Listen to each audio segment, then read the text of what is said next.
केंद्र सरकार के राजनीतिक मामलों की समिति ने जो फैसला लिया है कि देश की अगली जनगणना जाति आधारित कराई जाएगी और लगभग सभी दलों ने उसका स्वागत ही किया है।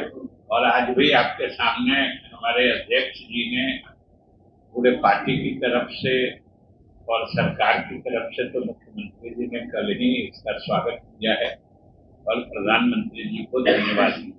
जो विपक्षी पार्टियां हैं, चाहे कांग्रेस हो या राजद हो या अन्य कोई दल, ये जो जबरदस्ती श्रेय लेने का पाखंड कर रही कि इसमें इनकी क्या भूमिका रही। इनकी भूमिका इतने तक सीमित रही कि जब मुख्यमंत्री नीतीश कुमार जी ने इस दिशा में पहल की तो वो भी साथ में लग गए। पूरे देश में जाति गणना कराने का श्रेय प्रधानमंत्री को और बिहार में इसको सफलता पूर्वक अंजाम देके पूरे देश को दिशा दिखाने वाला, रोशनी दिखाने का काम का श्रेय नीतीश कुमार को जाना चाहिए। केंद्र सरकार के राजनीतिक मामलों की समिति ने जो फैसला लिया है कि देश की अगली जनगणना जाति आधारित कराई जाएगी, यानी जो अगली जनगणना होगी उसमें जातियों की भी अलग से गणना की जाएगी। उसके बारे में हम समझते हैं कि राज्य सरकार की तरफ से, मुख्यमंत्री की तरफ से और हमारे पार्टी के साथियों की तरफ से और लगभग सभी दलों ने उसका स्वागत ही किया है। और आज भी आपके सामने हमारे अध्यक्ष जी ने पूरे पार्टी की तरफ से और सरकार की तरफ से तो मुख्यमंत्री जी ने कल ही इसका स्वागत किया है और प्रधानमंत्री जी को धन्यवाद दिया है।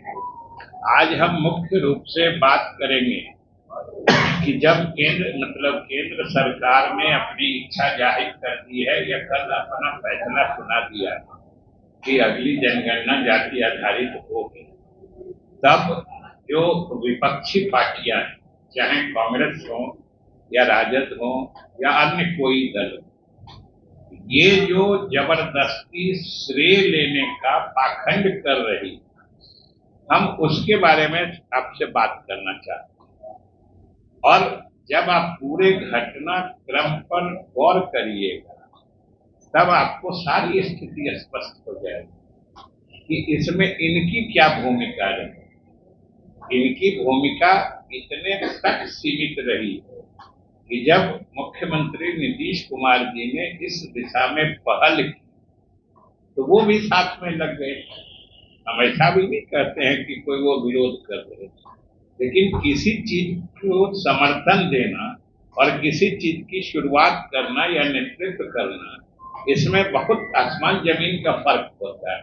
और ये पूरे घटनाक्रम पर आप देखिए कि बिहार में जो 2021 में ही जनगणना होने वाली, जो अभी तक संयोग से दुर्योग से नहीं हो पाई है, बीच में कोरोना का प्रकोप हुआ, उसके कारण अभी तक वो विलंबित चल रहा है।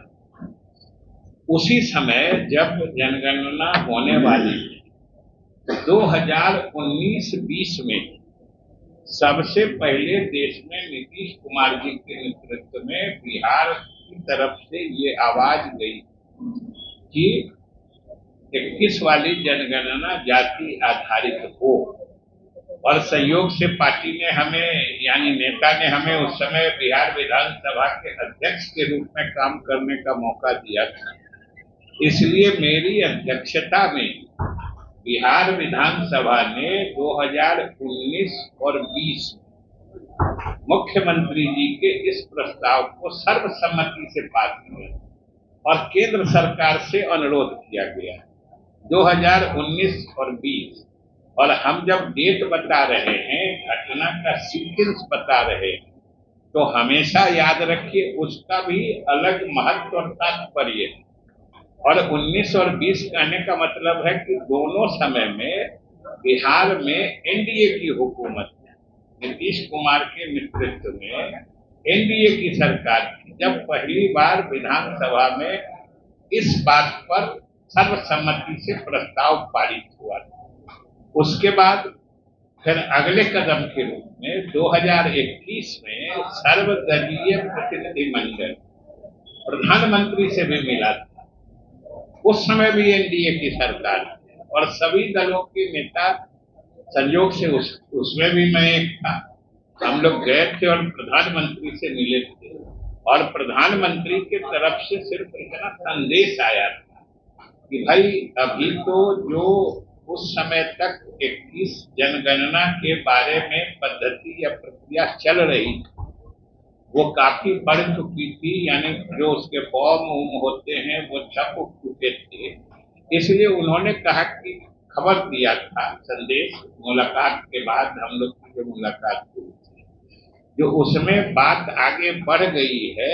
हम इसमें देखते हैं कि अब इस स्तर पर क्या किया जा सकता है और राज्य सरकार चाहे तो अपने स्तर से कर सकती। उस आधार पर मुख्यमंत्री जी के पहल पे जो हुआ, राज्य ने अपने संसाधनों पर कराने का फैसला किया।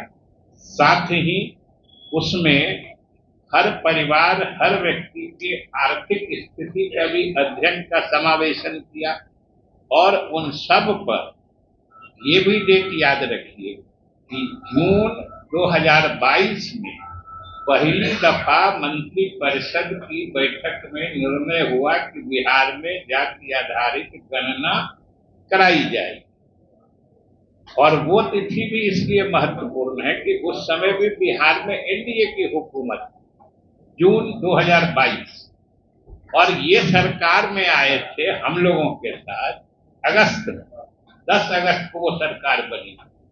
इसलिए कोई फैसला, कोई मामला ऐसा नहीं था जो इनकी पहल या इनके जोर लगाने से हुआ था। सारा फैसला, सब कुछ पहल और उसमें नेतृत्व नीतीश कुमार का था और सरकार एनडीए की। और उसके बाद फिर हुआ, प्रक्रिया आगे बढ़ी और जब ये अंतिम रूप से दाखिल हुआ, जब गणना पूरी हो गई, फिर उसके आधार पर नए आंकड़े आए, उसके आधार पर फिर विभिन्न जो सामाजिक वर्ग हैं, पिछड़े, अति पिछड़े, अनुसूचित जाति के लोग, अनुसूचित जनजाति के लोग, उन लोगों के लिए जो आरक्षण सीमा बढ़ाई गई, वो भी फिर उस समय एनडीए की हुकूमत आ गई थी। और सब जानते हैं कि उसके लिए हम लोगों ने कानून भी बनाया है, लेकिन कानून को उच्च न्यायालय ने निरस्त कर दिया है और हम लोग तत्क्षण हाई कोर्ट के निरस्त के आदेश के खिलाफ हम लोगों ने उच्चतम न्यायालय में मामला दायर कर रखा है और बिहार सरकार बड़ी मुस्तैदी से उस मुकदमे की पैरवी कर रही है। और हम तो आस लगाए बैठे कि मामला हम लोग के पक्ष में निर्णय हो। और जहां तक 9वीं अनुसूची में भी डालने की हास्यास्पद बात करते हैं, ये भी जानना चाहिए सब लोग, इस संविधान की 9वीं सूची में अधिनियमों को डाला जाता है, कानूनों को डाला जाता है। उसमें देखिएगा तो 1 से लेकर जितनी सूची में अधिनियम सब है, कानून सब है। आज की तिथि में जब हमारा कानून ही अस्तित्व में नहीं है, कानून ही न्यायालय ने रद्द कर दिया है, तो आज किसको 9वीं अनुसूची में डाले? ये सुन के आश्चर्य लगता है। और सरकार ने अपना कमिटमेंट बता दिया है कि हम उच्चतम न्यायालय से अपने हक में फैसला चाहते हैं और वो फैसला आ जाता है, फिर से इसको 9वीं अनुसूची में डालने की पहल की जाएगी। और जिस वक्त ये कानून बना था बिहार विधान मंडल में, उसी समय सरकार ने, यानी मुख्यमंत्री ने केंद्र सरकार से अनुरोध भी कर दिया था कि इसको 9वीं अनुसूची में डाला जाए।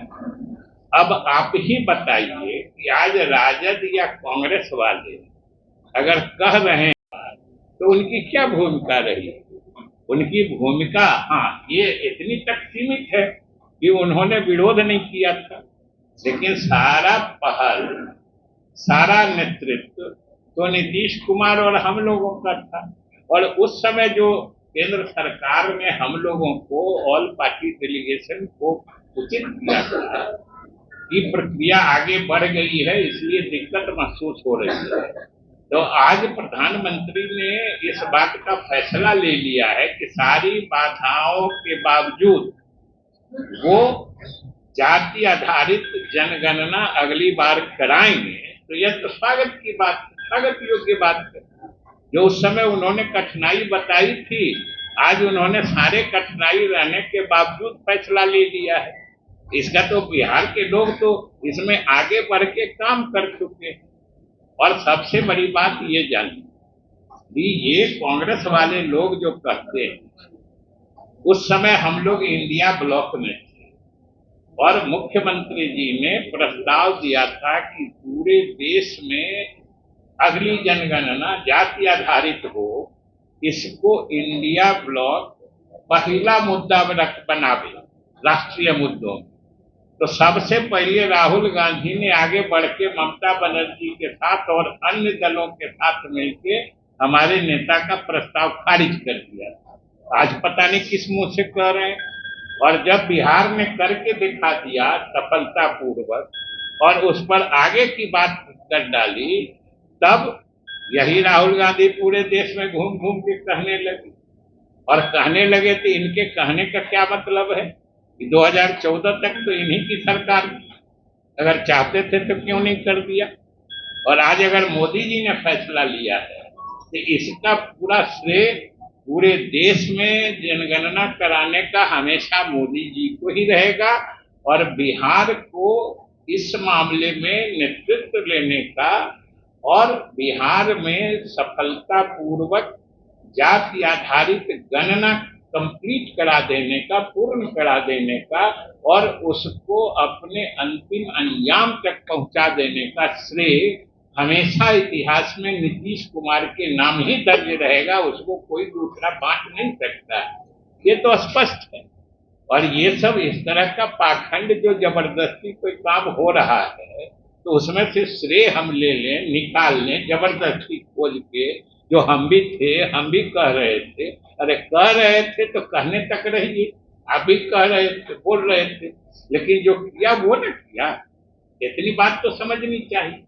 उनको खुले दिल से मानना चाहिए, साधुवाद देना चाहिए। इसलिए हम सिर्फ यही कहना चाहते हैं कि सब लोगों को खुले दिल से पूरे देश में जाति गणना कराने का श्रेय प्रधानमंत्री को और बिहार में इसको सफलतापूर्वक अंजाम देके पूरे देश को दिशा दिखाने वाला, रोशनी दिखाने का काम का श्रेय नीतीश कुमार को जाना चाहिए। ये सर्वविदित। ठीक है।